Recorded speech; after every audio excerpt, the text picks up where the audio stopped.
Have you ever wondered who was the first person to smoke? Not a cigarette, not a cigar, just smoke. It sounds like a ridiculous idea. Imagine sitting beside a fire thousands of years ago. A plant falls into the flames, thick smoke begins rising into the air. Most animals would instinctively move away. Evolution spent millions of years teaching animals to avoid smoke. Their bodies are built to reject it. Eyes burn, lungs tighten. Instinct says get away. Yet at some point in human history, someone did the opposite. They leaned closer and they breathed it in. If you had been sitting beside that fire, would you have done the same? Why? At first, it seems like an obvious mistake. From an evolutionary perspective, avoiding smoke should have been the safer choice. So why would anyone willingly inhale it? And more importantly, why would they do it again? Because this wasn't a one-time accident. Over thousands of years, humans all over the world began smoking completely different plants. Many of these cultures had never met each other, never shared ideas, never traded knowledge. Yet somehow, they arrived at the same behavior. Humans discovered smoking independently on multiple continents, which raises a much stranger question. How does the same dangerous habit appear again and again in completely separate parts of the world? Think about ancient life around a campfire. For hours every day, humans sat beside burning wood, leaves, and plants. Sooner or later, unfamiliar plants would have ended up in the flames. Some produced ordinary smoke, others smelled different. Some may even have produced unexpected effects. Imagine noticing that after sitting near a particular fire,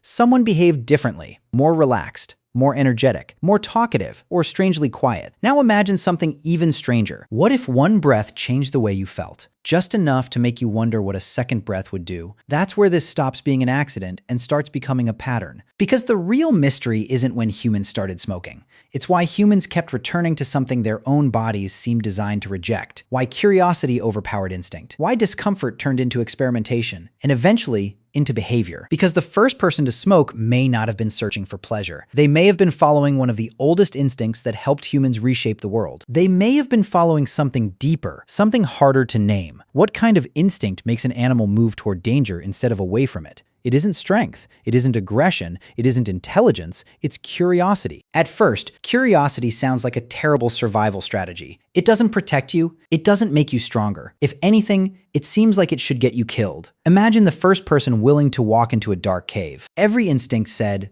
turn back. There could be predators inside, no light, no escape, yet someone kept walking. That same contradiction appears everywhere in early human behavior. People didn't just avoid the unknown, they moved toward it. They touched unfamiliar plants, smelled them. Sometimes they even consumed them. From the outside, that seems reckless, and sometimes it was. Every curious human increased the chance of making a fatal mistake. Yet without curious humans, our species might never have discovered the things that kept it alive. That's the paradox. Curiosity killed individuals, but it may have saved the species because every major discovery begins the same way, with a question, the kind most people would never risk answering. What happens if, and instead of ignoring it, someone acts on it? Which brings us back to something even stranger. Why would evolution allow that instinct to survive? Why wouldn't it eliminate it? Because occasionally, curiosity doesn't just lead to danger, it leads to advantage, a new food source, a new tool, a new understanding of the world. Most attempts fail, but the few that succeed change everything. And perhaps the same instinct that led humans into caves also led someone to lean toward the smoke instead of away from it. Imagine sitting beside a fire. Most of the smoke is familiar, predictable. Then one day, something changes. A different plant burns. The smoke curls differently. The smell lingers. Something about this fire feels unusual. Maybe nothing happens at first. Maybe it takes several attempts before anyone notices a difference. But humans keep paying attention because that's what curiosity does. It doesn't stop at one observation. It repeats, it compares, it remembers, and eventually it begins to predict. This plant does something. That one does something else. Slowly, ancient humans may have started building one of the earliest forms of knowledge. Not written down, not recorded, but remembered, shared, passed forward. Which raises an even bigger question. Among hundreds of harmless plants, how did they discover the few that could do something extraordinary? Because some plants don't simply change your body, they change your reality. Imagine discovering that completely by accident. You burn an unfamiliar plant. You breathe in the smoke. Minutes later, something feels different. The world hasn't changed, but your experience of it has. At first, that must have been incredibly confusing. Ancient humans didn't understand chemistry. They didn't know about nicotine or THC or hundreds of other compounds that affect the brain. All they knew was that certain plants seemed to do something unusual, and that's exactly what made them worth remembering. But here's the strange part. These chemicals didn't evolve for humans. Plants weren't trying to change our minds. They were trying to protect themselves. Some developed compounds that discouraged insects from eating them. Others produced chemicals that fought off disease. All part of their own survival strategy. Humans just happened to discover that a few of those defenses could also affect us. And once that discovery was made, something even more interesting happened. Not just curiosity, but awareness. Because this wasn't just a new plant. It was a new kind of experience. A shift in perception,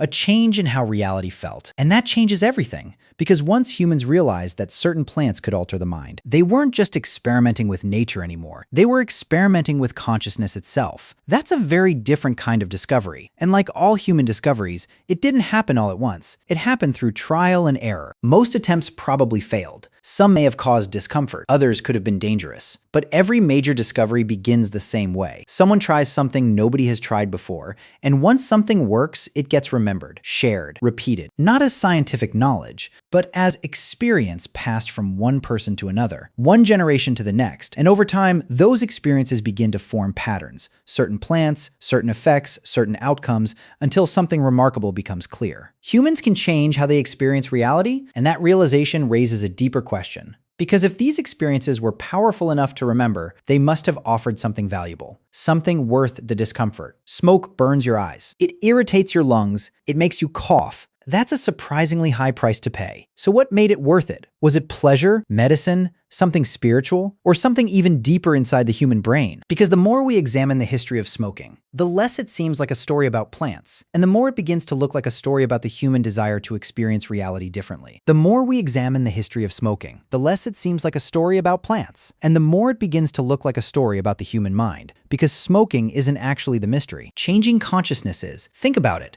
Across thousands of years, on different continents, among people who never met each other, humans repeatedly discovered ways to change the way they felt. Some smoked plants, some chewed them, some brewed them into drinks, others inhaled the smoke of herbs during ceremonies. They didn't discover the same plant, they discovered the same idea. That can't simply be a coincidence. It suggests something much deeper. For some reason, humans seem naturally curious about changing their own experience of reality, and we're surprisingly unusual in that regard. Most animals avoid anything that consistently impairs their ability to survive. Humans, by contrast, have repeatedly sought altered states in many different ways. We willingly seek experiences that change how we think, how we feel, and how we see the world. Why? One possibility is curiosity. Another is relief. Another is healing. But none of those explanations fully satisfy the mystery. Because curiosity alone doesn't explain repetition. Relief doesn't explain ritual. And healing doesn't explain why so many different cultures arrived at the same behavior independently. Something deeper seems to be happening. Perhaps changing consciousness allowed humans to do something no other species could. Step outside ordinary experience. Imagine ideas that didn't exist before. See patterns others missed. Ask questions that normally wouldn't be asked. Of course, that doesn't mean every altered state led to brilliant discoveries. Far from it. But throughout history, humans repeatedly returned to experiences that made the mind feel different, which suggests they found something valuable there. Something worth repeating. And perhaps that's why smoking survived for so long, not because people enjoyed coughing, not because smoke tasted pleasant, but because the experience beyond the smoke felt meaningful enough to return to, and that raises another fascinating mystery. If ancient humans were intentionally changing their consciousness, what were they actually using it for? Because the earliest smokers may not have been searching for entertainment at all. They may have been searching for something far more important, because we often assume ancient humans smoked for the same reasons some people smoke today: pleasure,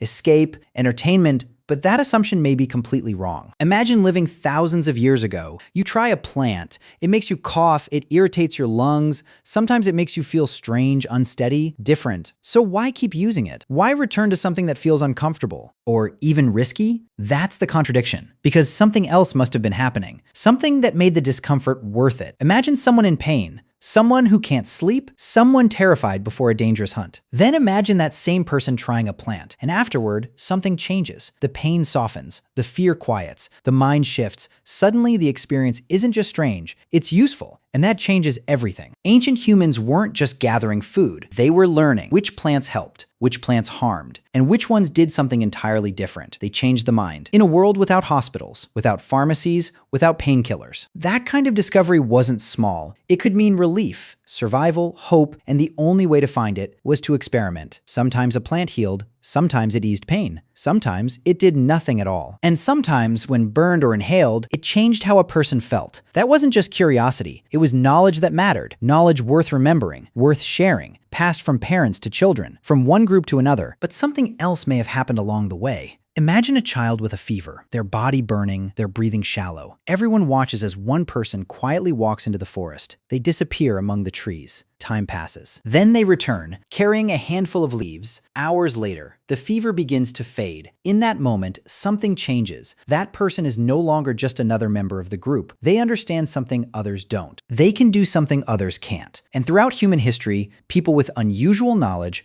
often gained unusual importance because the smoke itself was never the goal. Nobody wanted smoke. They wanted what came after the smoke, the effect, the relief, the change. And once a discovery like that became part of a community, it didn't stay small. It grew, it spread, it evolved. What began as experimentation became knowledge. What became knowledge became power. And once knowledge becomes power, people begin treating its keepers differently, which may explain why the story of smoking slowly became something much bigger than medicine. It became connected to ritual, to leadership, to mystery, and perhaps even to the supernatural. Because if a plant could change the way someone experienced reality, how would an ancient human explain what was happening? Because if a plant could change the way someone experienced reality, how would an ancient human explain it? Remember, they didn't know about the brain. They didn't know about neurotransmitters or chemical compounds. But here's what's even more important. They didn't know that reality itself could be altered. All they knew was that after breathing the smoke of certain plants, something changed. People behaved differently. They spoke differently. They felt differently. Sometimes they even described seeing or experiencing things that others couldn't. Now imagine witnessing that thousands of years ago. If your mind suddenly changed, how else could you explain it? Would you assume it was biology? Or would you believe something supernatural had happened? For many ancient cultures, the answer may have seemed obvious. To many ancient people, it may have seemed like the smoke was opening a doorway. Across history, smoke appears again and again in religious ceremonies, healing rituals, and spiritual traditions. Not always from the same plants, not always for the same reasons, but with a surprisingly similar purpose: to connect with something beyond ordinary life. Whether that meant communicating with ancestors, seeking guidance, preparing for a hunt, or marking important moments in a community, smoke often became part of the experience, and perhaps that's no coincidence. Now imagine discovering a plant that seemed to transform consciousness. If a certain plant seemed capable of changing reality, why wouldn't you treat it with extraordinary respect? It wouldn't simply become another plant. It might become sacred, something used only on special occasions. Something handled with care, something passed carefully from one generation to the next. And that's a fascinating shift. What may have begun as curiosity became knowledge, then medicine, then ritual. The smoke itself hadn't changed, human understanding had. But here's where the story becomes even stranger. If ancient humans were using smoke to change the mind, why does the human brain seem so willing to let that happen in the first place? Because perhaps the biggest mystery isn't the plants, it's us. After all, humans aren't forced to smoke. We choose to. That raises a much deeper question. Why does the human brain keep searching for experiences that change the way it thinks?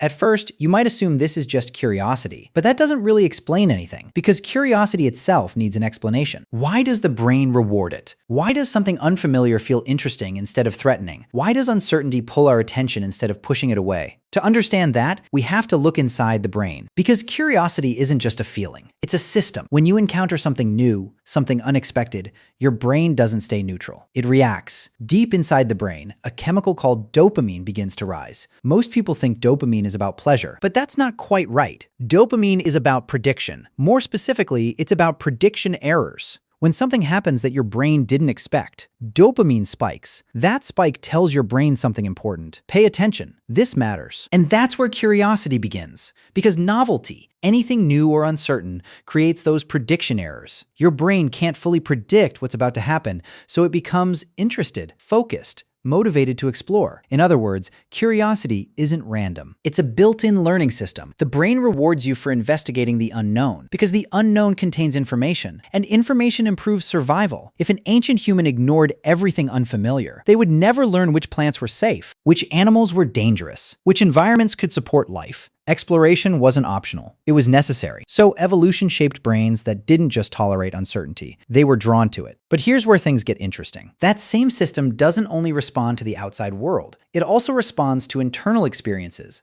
thoughts, emotions, perception itself. If something changes the way you experience reality, your brain treats it as something worth investigating because it's new, unpredictable, different from what it expected, and that may explain something important. Humans don't just explore new places. We explore new experiences, not because we're trying to escape reality, but because our brains are wired to investigate anything that feels different, anything that breaks the pattern, anything that creates that small but powerful signal. This is new. Pay attention. And once that system exists, once the brain begins rewarding novelty, a simple question naturally follows. What happens if the real mystery then isn't why ancient humans started smoking? It's why humans never stopped. Because curiosity can explain the first experiment. It can't explain thousands of years of repetition. At some point, smoking stopped being a personal discovery. It became something people learned from each other. Imagine a child growing up in an ancient community. They don't discover smoking on their own. They watch older generations. They see certain plants gathered with unusual care. They notice that smoke appears during healing, during ceremonies, before hunts, or at important gatherings. They don't fully understand what's happening, but they understand something else.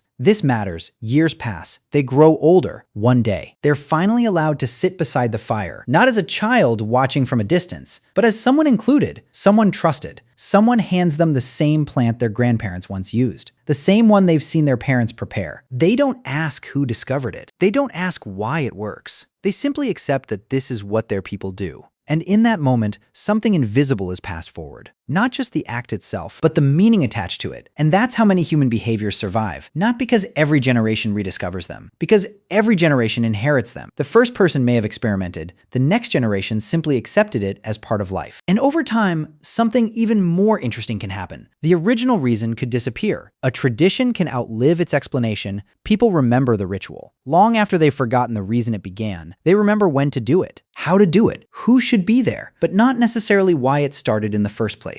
We still see this throughout human culture. People often follow traditions without knowing who started them, or why. Smoking may have followed a similar path. What began as curiosity became knowledge. What became knowledge became tradition. And once a behavior becomes tradition, something interesting happens. Once it becomes part of identity, questioning it begins to feel like questioning the community itself. People stop asking whether it works. They start asking whether it should be preserved. That may be one reason smoking appeared in so many different forms throughout history. Not because every culture copied one another, but because every culture passed its own discoveries forward. And with each generation, those practices evolved. Some became medicine, some became ceremony, some became symbols of status or identity, others disappeared completely. Which reminds us of something important. The history of smoking isn't really the history of one plant. It's the history of human culture, how one unusual discovery could be remembered, shared, adapted, and transformed over centuries. And that raises one final question. If smoking changed so dramatically throughout history, when did it stop being a rare ritual and start becoming an everyday habit? If smoking was once so meaningful, why did it eventually become ordinary? Because for most of history, it wasn't. Smoking was limited. Certain plants only grew in certain places. Some were difficult to find. Others were reserved for healers, ceremonies, or special occasions. In many communities, smoking wasn't an everyday habit. It was an event, something that happened at a particular moment, for a particular reason. But human societies were changing. People began traveling farther, trading more, sharing ideas with distant cultures, and plants that once belonged to a single region slowly began spreading across the world. Suddenly, something deeper began to shift.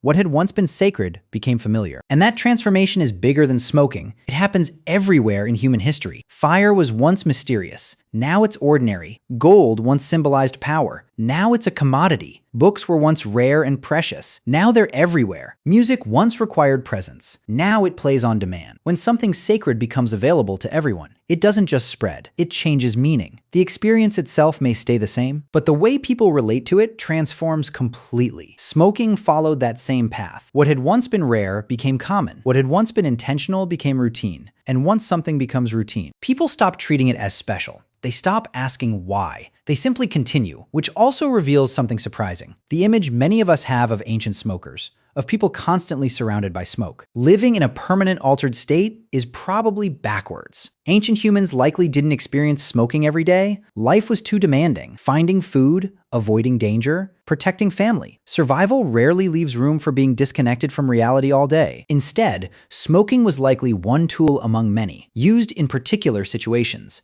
for particular purposes, which means the biggest difference between ancient smokers and modern ones may not be the smoke itself. It may be how often they encountered it, which may be the biggest difference of all, because the history of smoking was never really about getting high. It was about being human. The history of smoking was never really about getting high. It was about being human, because when you look back at the question that started this journey, when did ancient humans start smoking? You realize it was never the most interesting question. The more fascinating question is, why would humans deliberately change the way they experience the world? At first, the answer seems simple: curiosity. Then we discovered it was also about medicine, about ritual, about knowledge, about culture. But underneath all of those explanations lies something even deeper. Humans are one of the few species that refuse to experience the world in only one way. We don't just explore new places. We explore new ideas, new tools, new experiences, and sometimes new states of mind. That same curiosity led someone to breathe in an unfamiliar smoke. It also led someone to tame fire, to cross an ocean, to ask what existed beyond the stars. The behavior changed. The instinct didn't, which means smoking wasn't an isolated chapter in human history. It was one expression of something much older, the human desire to ask what happens if. Sometimes that question changes the world. Sometimes it leads us in the wrong direction, but without it, our species would never have become what it is today. So perhaps the first person to smoke wasn't trying to become intoxicated. Perhaps they were doing what humans have always done, testing the unknown, searching for answers, following curiosity beyond the edge of certainty. And maybe that's the strangest part of this entire story. Thousands of years ago, someone sat beside a fire. An unfamiliar plant burned. Smoke drifted into the air. Most animals would have walked away. A human leaned closer. That single decision may not have changed history on its own, but it perfectly captured something timeless about our species. We are the animals that investigate, the animals that experiment, the animals that keep asking questions, even when the answers aren't obvious. Which means the story of ancient smoking isn't really about smoke at all. It's about the instinct that built civilization, the instinct to explore the unknown, and in one way or another, every one of us still carries that instinct today.